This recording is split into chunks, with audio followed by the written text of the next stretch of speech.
Hi, this is Stuart Weems and welcome to the Investopoly podcast. My goal is to give you simple, easy to understand strategies, insights and tips to help you master the game of building wealth.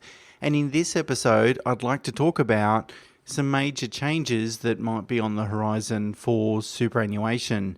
Now, of course, the Albanese government delivered its first federal budget last month, and it was a bit of a fizzer in terms of it really didn't include too many changes to super or really other changes that affected investors. But of course, given high government debt, there's always a pressure on the government to increase taxation revenue, and playing around with super, particularly how super benefits higher income earners, I think will be a very attractive thing for the Albanese government to do. And really, subsequent to the federal budget, there's been, a few murmurs by politicians and that might hint at, some of the changes that they're contemplating. So I thought I'd talk about them, and then also address, how does it affect you and what should you do as a result of these murmurs or potential changes on the horizon. The first potential change I'd like to talk about is increasing the tax on contributions into super. So for most people, particularly lower income earners, if they make a contribution into super, and this includes the employer mandated contributions, that those contributions attract a flat 15% tax rate.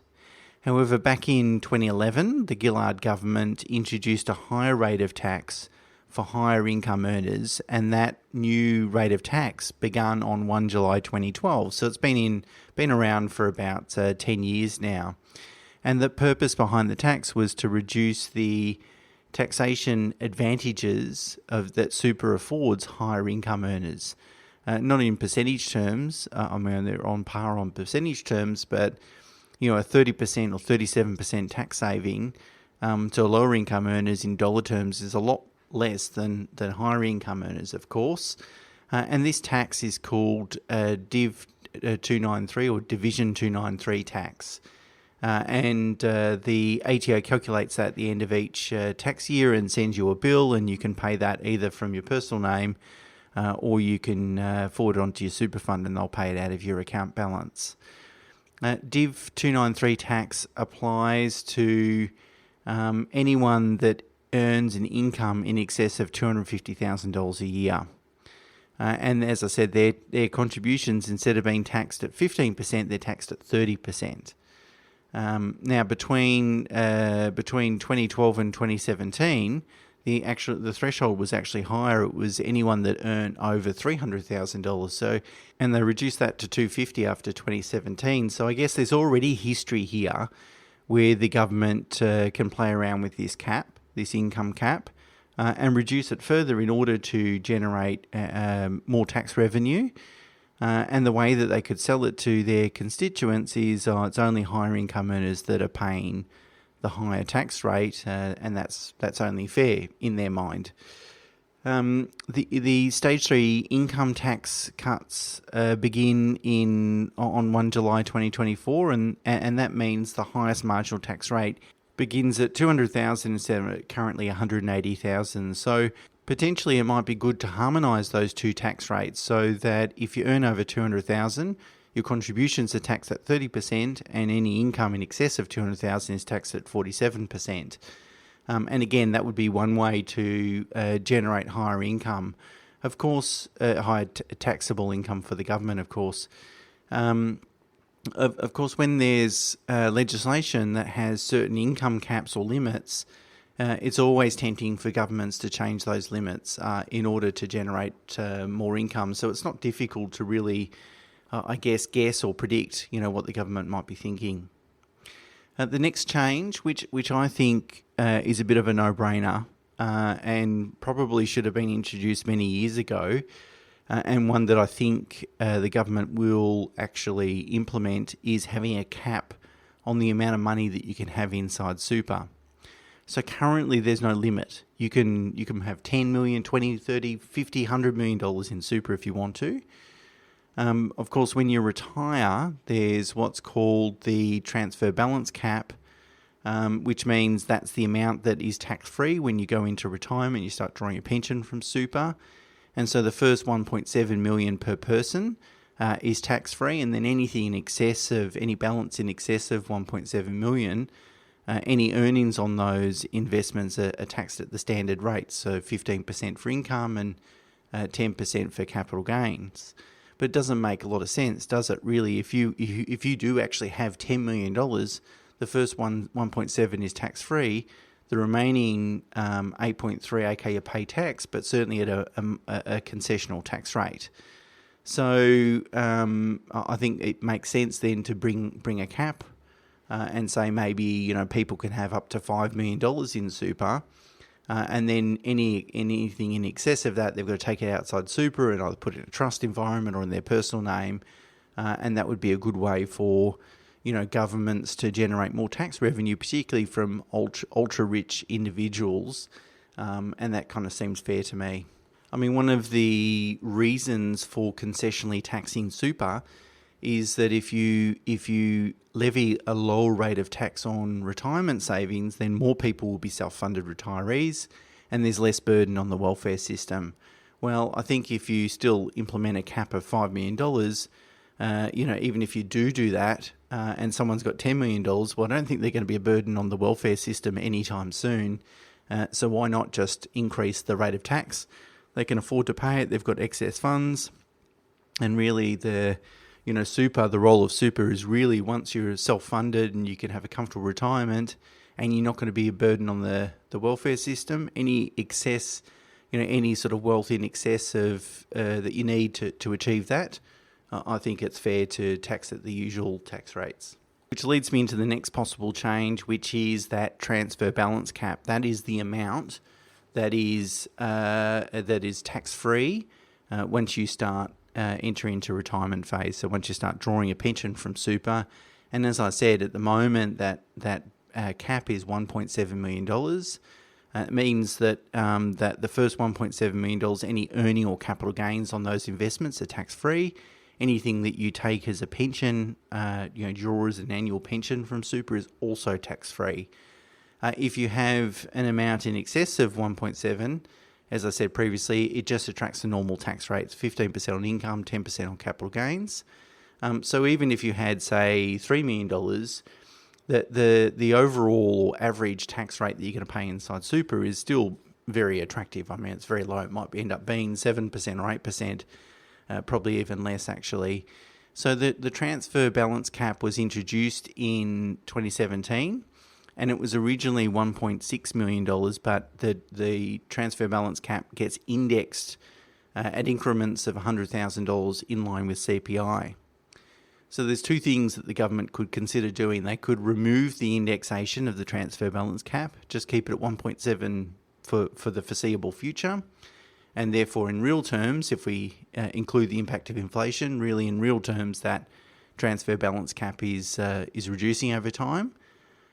Or secondly, the other option is to reduce it.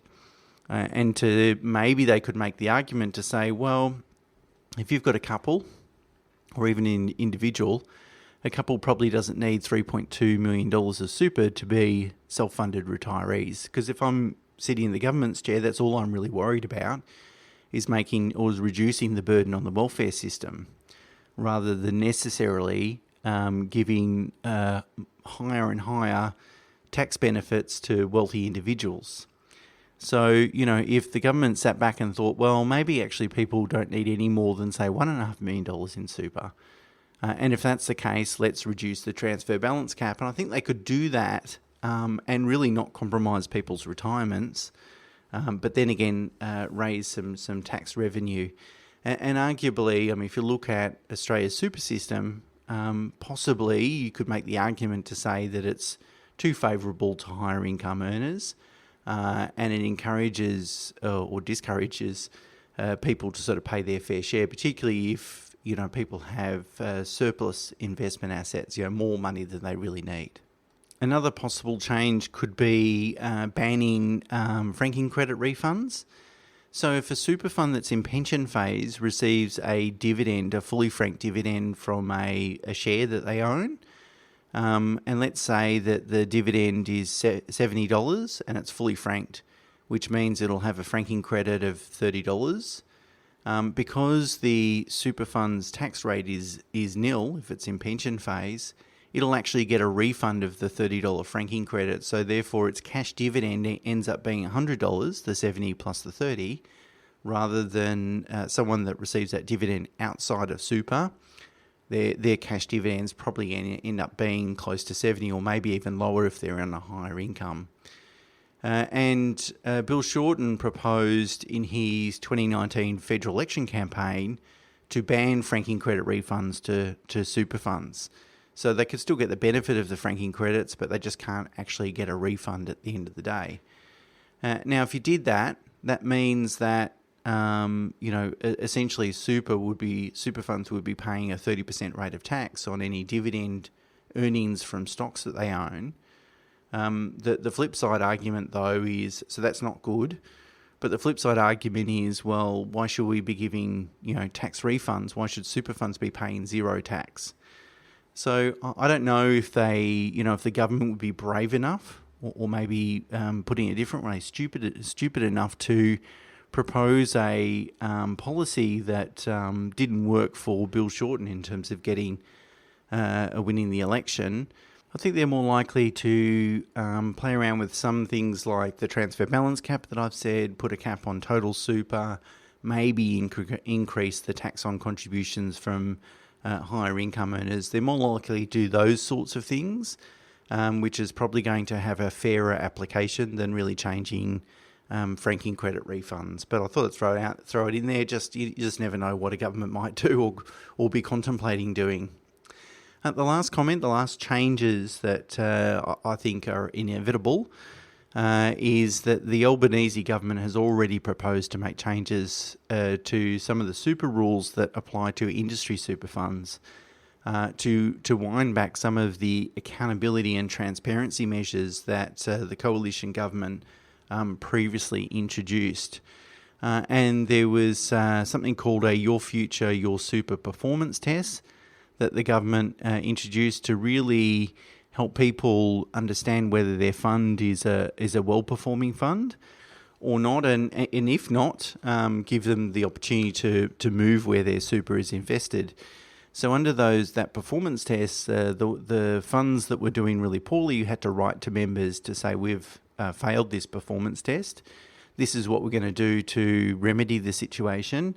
But also here's some options including moving your super to a different fund, which I thought was a really good idea, particularly, the main funds out there, the performance is relatively similar, but then there's a long tail of super funds that are underperforming with high fees, etc. And it's a really simple fix for people just to move their super, and it's a really easy thing to do, doesn't take much time. So it was really good. Anyway, The Albanese government is canvassing changing those rules, and also they're also canvassing changing some of the disclosure requirements as well. So at the moment, super funds have to itemise all marketing sponsorship expenses, as well as political donations and payments to industrial bodies, and this is just to provide better transparency on what sort of money is flowing back really to the unions and also to the political parties. And so the Albanese government has proposed, instead of providing an itemised account, just aggregate the disclosure is sufficient, which clearly then you're not going to really know how much your super fund's given to the Labor Party or to a particular union or something like that. And I think that is, whilst it might not impact overall investment performance, if it was my super, that's something that I'd want to know about. Now, I'm very careful to keep this podcast apolitical, so I don't want to make a political statement. I'm absolutely not doing that. But the transparency and accountability obligations that the coalition introduced were minimal, I think. Just basic ones that probably should have gone a lot further than what they actually did. But it won't surprise me. In fact, I almost guarantee the Albanese government will wind them back because there is a linkage between the unions, the Labor Party, and so forth. So that they don't want that disclosure, and I'm sure it's going to disappear. And I think the industry super fund sector is weaker overall because of it. But just an important thing to be mindful of, I think. Okay, so how do some of these changes affect you and what should you be doing about it? So I think firstly is that it's important to point out that super is concessionally taxed. It's probably always going to be concessionally taxed because there's an incentive for the government to do that. There's an incentive to have as many self-funded retirees in Australia as possible because it does reduce the burden on the welfare system. So if you want it to be successful, you've got to offer some tax concessions in order to promote people to invest in that in super. So it's always going to be better than investing outside of super. And whilst people get sick of the government tinkering with a lot of these rules and changes, and I totally agree, by the way, because it really does reduce the confidence in the system. The reality is that super's always going to be attractive. It's just a question of how attractive.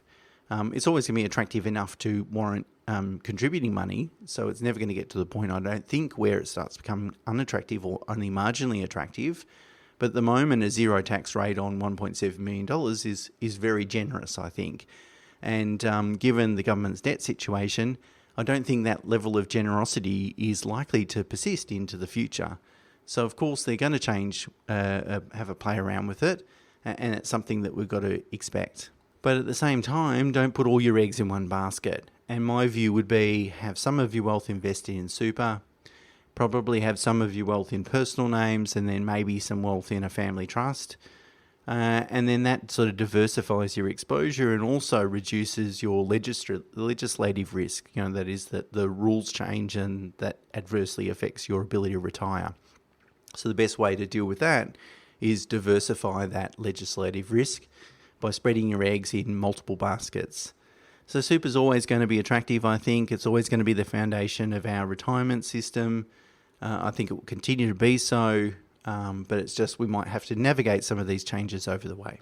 Okay, that's it for me for this week. Until next week, bye for now.